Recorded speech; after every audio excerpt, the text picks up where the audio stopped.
박영희는 68세의 나이에도 여전히 골목 어귀 작은 분식집을 운영하고 있었습니다. 오늘도 어김없이 김밥을 말고 있던 그녀에게 딸 서민정으로부터 전화가 걸려왔습니다. 엄마, 아이들 학교가 방학이라서 한 주 동안만 좀 도와주실 수 있을까요? 회사 출장이 갑자기 겹쳐서요. 민정의 목소리에는 평소와 다른 긴장감이 묻어났습니다. 영희는 마지못해 분식집 문을 닫고 딸의 집으로 향했습니다. 지하철을 2번이나 갈아타고 도착한 곳은 강남의 고급 주상복합 아파트였습니다. 로비부터 화려한 대리석으로 장식된 이곳은 그녀가 살아온 세상과는 완전히 다른 곳이었습니다. 현관문을 열고 나온 민정의 얼굴을 본 순간 영희는 뭔가 이상함을 느꼈습니다. 딸의 얼굴에는 피로와 함께 말로 표현하기 어려운 긴장이 가득했습니다. 번듯한 집 안 분위기와는 달리 어딘지 모르게 무거운 공기가 흘렀습니다. 할머니, 7살 손자 은호가 달려와 안겼지만 아이의 눈빛 역시 또래답지 않게 조심스러웠습니다. 특히 아빠 이야기만 나오면 유난히 예민하게 반응하는 모습이 영희의 마음을 불안하게 만들었습니다. 사위 최도연이 늦은 시간에 들어왔습니다. 대기업 간부답게 단정한 정장 차림이었지만 그의 인사에는 어딘지 모를 어색함이 있었습니다.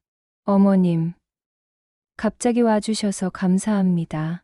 중요한 프로젝트가 있어서 민정이가 출장을 가야 해서요.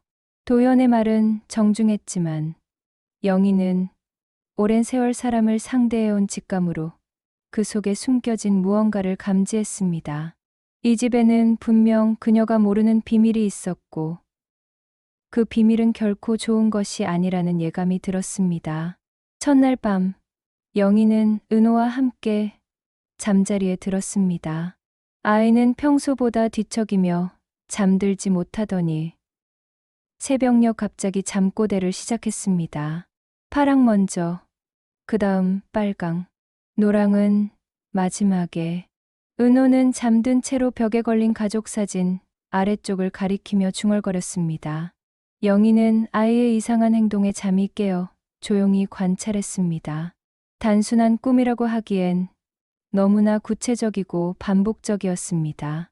아침 식사를 준비하던 중 영희는 민정의 팔목에서 희미한 멍 자국을 발견했습니다. 민정아, 팔이 어떻게 된 거야? 아, 그냥 문에 부딪혔어요. 별거 아니에요. 민정은 서둘러 소매를 내리며 대답했지만 그녀의 눈빛은 거짓말을 하고 있음을 보여주었습니다. 영희는 더 이상 추궁하지 않았지만 마음속 불안은 더욱 커져갔습니다. 저녁 무렵 도연이 술에 취한 채 전화를 받는 모습을 목격했습니다. 서재문이 살짝 열려 있어 그의 대화가 들렸습니다. 자료가 늦으면 다 끝장이야. 알겠어. 절대로 실수하면 안 돼. 목소리에는 평소의 점잖음 대신 위협적인 어조가 가득했습니다. 영희는 가슴이 두근거렸지만 들키지 않으려 조용히 자리를 떠났습니다. 그날 밤 은호를 재우며 영희는 조심스럽게 물어보았습니다. 은호야, 파란색 빨간색 놀이가 뭐야? 아이는 갑자기 움찔하며 고개를 저었습니다. 할머니, 그거 비밀이에요. 아빠가 다른 사람한테 절대로 말하면 안 된다고 했어요. 은호의 목소리에는 두려움이 섞여 있었습니다. 영희는 이 집에 자신이 상상했던 것보다 훨씬 큰 비밀이 숨어 있다는 확신을 갖게 되었습니다. 둘째 날 오후 영희는 거실 청소를 하던 중 우연히 벽에 걸린 가족 사진을 건드렸습니다. 그런데 사진이 평소보다 쉽게 움직이며 벽면과 미묘한 틈새를 드러냈습니다. 마치 무언가 숨겨진 공간이 있는 듯한 흔적이었습니다. 궁금해진 영희는 주변을 더 자세히 살펴보았습니다. 벽지의 색깔이 미묘하게 다른 부분이 있었고 손으로 눌러보니 다른 곳보다 약간 들어가는 느낌이었습니다. 그때 도현의 서재에서 파쇄기 소리가 들려왔습니다. 영희는 호기심을 참지 못하고 서재 문 앞으로 다가갔습니다.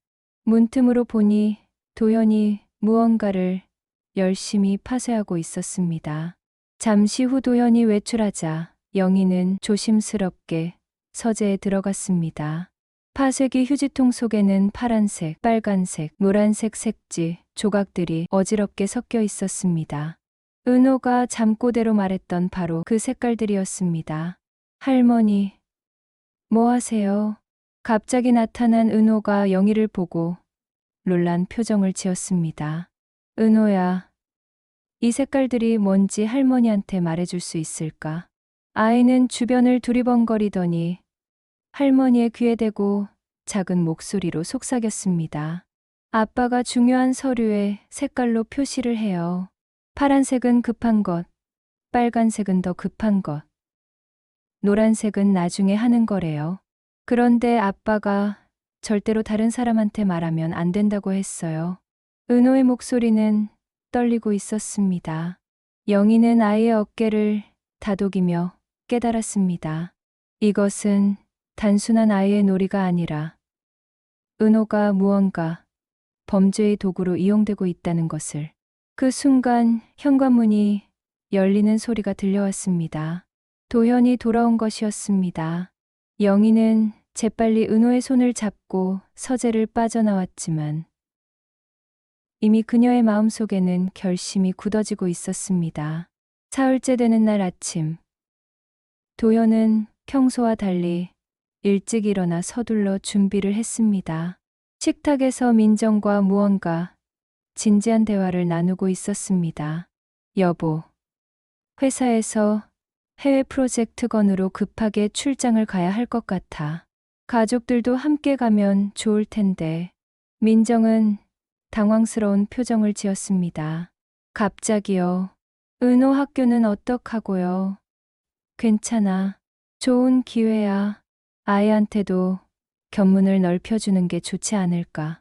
도현의 목소리에는 평소의 여유로움 대신 묘한 다급함이 배어 있었습니다. 영희는 이 모든 상황이 우연이 아니라는 것을 직감했습니다.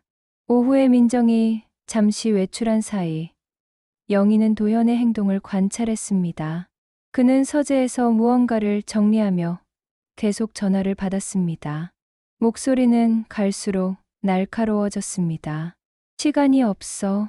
모든 걸 정리하고 떠나야 해. 저녁 식사 시간, 민정은 해외여행 이야기를 꺼내며 영희의 반응을 살폈습니다. 엄마, 저희가 잠시 해외에 나가게 될 것 같아요. 도현이의 일 때문에.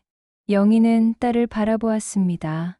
민정의 눈에는 두려움과 함께 경제적 안정에 대한 집착이 섞여 있었습니다. 그녀는 모든 징후를 부정하고 싶어 했습니다. 민정아, 정말 괜찮은 거니? 괜찮아요, 엄마. 도현이가 다 알아서 할 거예요. 하지만 영희는 더 이상 침묵할 수 없었습니다. 그날 밤, 은호가 잠든 후 영희는 조용히 휴대전화를 꺼내 들었습니다. 손이 떨렸지만 그녀는 경찰청 신고 전화에 전화를 걸었습니다. 저는 단순한 가정사로 신고하는 게 아닙니다. 제 사위가 거대한 금융범죄에 연루되어 있고 아이까지 위험에 빠져 있습니다. 경찰관은 처음에는 망설였지만 영희의 구체적이고 일관된 증언을 듣고 진지하게 받아들였습니다. 긴급 수사팀이 꾸려졌고 영희는 마침내 자신의 결단을 내렸습니다. 다음 날 새벽 6시 아파트 현관문이 요란하게 울렸습니다. 영희가 문을 열자 수사관들이 영장을 들고 들어섰습니다. 압수수색 영장 집행합니다. 도현은 급히 일어나 항의했지만 이미 늦었습니다. 수사관들은 체계적으로 집 안곳곳을 수색하기 시작했습니다. 민정은 창백한 얼굴로 영희를 바라보았습니다. 엄마, 설마 엄마가? 영희는 고개를 끄덕였습니다. 딸의 원망 어린 시선이 가슴을 찔렀지만 후회는 없었습니다. 수사관들이 거실 벽에 가족 사진을 떼어내자 그 뒤에 숨겨진 금고가 드러났습니다. 금고 안에서는 수십억 원의 현금 다발과 위조 문서, 해외 계좌 자료들이 쏟아져 나왔습니다. 아빠, 은호가 울먹이며 달려들자 도연은 아이를 꼭 안으며 떨리는 목소리로 말했습니다. 미안하다. 은호야, 아빠가 잘못했어. 더욱 충격적인 것은 은호 방의 돼지 저금통이었습니다. 겉보기에는 평범한 저금통이었지만 속에서는 여러 개의 외장 하드가 나왔습니다. 아이가 모르는 사이에 중요한 증거를 보관하는 도구로 이용된 것이었습니다. 최도현, 배임과 횡령, 그리고 증거인멸 혐의로 긴급 체포합니다. 수갑이 채워지는 순간 민정은 주저앉아 울기 시작했습니다. 지금까지 믿어왔던 모든 것들이 거짓이었다는 현실이 한꺼번에 무너져 내렸습니다. 몇 달 후, 모녀는 작은 단칸집으로 이사했습니다. 화려했던 아파트와는 비교할 수 없을 만큼 초라했지만 이상하게도 마음은 편안했습니다. 민정은 근처 카페에서 아르바이트를 시작했고 은호는 더 이상 무서운 꿈에 시달리지 않았습니다. 어느 저녁 영희는 작은 부엌에서 김치찌개를 끓이며 손자의 맑은 웃음소리를 들었습니다. 그녀는 깨달았습니다. 진짜 부는 돈이 아니라 가족의 평안이라는 것을. 인생 말년에 가장 소중한 지혜를 얻은 순간이었습니다. 새로운 보금자리에서 한 달이 지났지만 민정은 여전히 밤마다 잠들지 못했습니다. 카페 일을 마치고 집에 돌아와서도 멍하니 창밖만 바라보곤 했습니다. 엄마, 제가 너무 바보였나요? 민정의 목소리에는 깊은 자책이 배어 있었습니다. 영희는 딸 곁에 앉으며 조용히 대답했습니다. 사람은 누구나 실수를 해. 중요한 건 그 실수에서 배우는 거야. 하지만 민정의 상처는 쉽게 아물지 않았습니다. 주변 사람들의 시선과 경제적 어려움이 그녀를 짓눌렀습니다. 카페에서도 가끔 손님들이 수근거리는 소리가 들려왔습니다. 그 사람 남편이 사기꾼이었다며. 그런 날이면 민정은 더욱 위축되었습니다. 하지만 영희는 딸을 묵묵히 지켜보며 기다렸습니다. 어느 날 은호가 학교에서 친구들과 다툼이 있었다며 울면서 집에 돌아왔습니다. 친구들이 우리 아빠가 나쁜 사람이래요. 영희는 손자를 무릎에 앉히고 천천히 말했습니다. 은호야, 아빠가 잘못한 건 맞아. 하지만 그게 은호 잘못은 아니야. 은호는 은호일 뿐이야. 민정은 그런 모습을 지켜보며 눈물을 흘렸습니다. 자신의 어머니가 얼마나 지혜로운 사람인지 새삼 깨달았습니다. 일주일 후, 민정은 처음으로 웃음을 보였습니다. 카페 사장님이 그녀의 성실함을 인정해 정식 직원으로 채용하겠다고 했던 것입니다. 엄마, 이제 조금씩 나아질 것 같아요. 그래. 천천히 하나씩 해나가는 거야. 영희는 딸의 손을 잡으며 미소 지었습니다. 상처는 하루아침에 낫지 않지만 시간과 사랑이 있으면 언젠가는 아문다는 것을 그녀는 알고 있었습니다. 그날 밤, 세 사람은 오랜만에 함께 저녁을 먹으며 소소한 일상 이야기를 나누었습니다. 작은 집이었지만 그 안에는 진짜 가족의 온기가 흘렀습니다. 석 달이 지나자 민정은 완전히 달라진 모습이었습니다. 카페에서 인정받은 그녀는 이제 후배 직원들을 가르치며 자신감을 되찾아가고 있었습니다. 영희는 딸의 변화를 지켜보며 흐뭇해했습니다. 어느 토요일 오후 민정이 진지한 표정으로 영희에게 다가왔습니다. 엄마, 저 하나 결심한 게 있어요. 무슨 결심이니? 제가 돈을 모아서 작은 카페를 차려보려고요. 사장님께서 창업에 대해 조언도 해주시겠다고 하셨어요. 영희는 놀라면서도 기뻤습니다. 딸이 드디어 자신만의 꿈을 품게 된 것이었습니다. 좋은 생각이야. 하지만 너무 서두르지는 말거라. 알아요. 천천히 준비할 거예요. 은호도 엄마를 자랑스러워할 수 있도록요. 그때 학교에서 돌아온 은호가 신나는 목소리로 외쳤습니다. 엄마, 할머니, 저 오늘 받아쓰기 100점 맞았어요. 아이는 더 이상 아버지의 그림자에 위축되지 않았습니다. 친구들과도 잘 어울리며 밝게 자라고 있었습니다. 저녁 식사 후 영희는 작은 베란다에 나가 별을 바라보았습니다. 도시의 불빛 때문에 별이 잘 보이지는 않았지만 그녀의 마음은 평온했습니다. 민정이 차를 들고 나와 어머니 옆에 앉았습니다. 엄마, 그때 신고해 주셔서 고마워요. 엄마가 아니었다면 저희는 더 큰 불행에 빠졌을 거예요. 영희는 딸의 손을 잡았습니다. 가족이니까 당연한 거야. 그리고 이제 우리에게는 새로운 시작이 있어. 두 사람은 조용히 차를 마시며 일에 대해 이야기했습니다. 작지만 확실한 꿈들, 그리고 함께 만들어갈 행복한 내일들에 대해서 말입니다. 멀리서 은호의 잠든 숨소리가 들려왔습니다. 평안한 잠이었습니다. 영희는 그 소리를 들으며 자신의 선택이 옳았음을 다시 한번 확신했습니다. 1년이 흘렀습니다. 민정은 드디어 작은 카페를 오픈했습니다. 할머니의 정원이라는 이름으로 문을 연 카페는 동네 사람들에게 따뜻한 쉼터가 되었습니다. 영희가 직접 만든 수제 간식들이 입소문을 타면서 손님들이 꾸준히 찾아왔습니다. 오늘은 카페 개업 한 달을 기념하는 날이었습니다.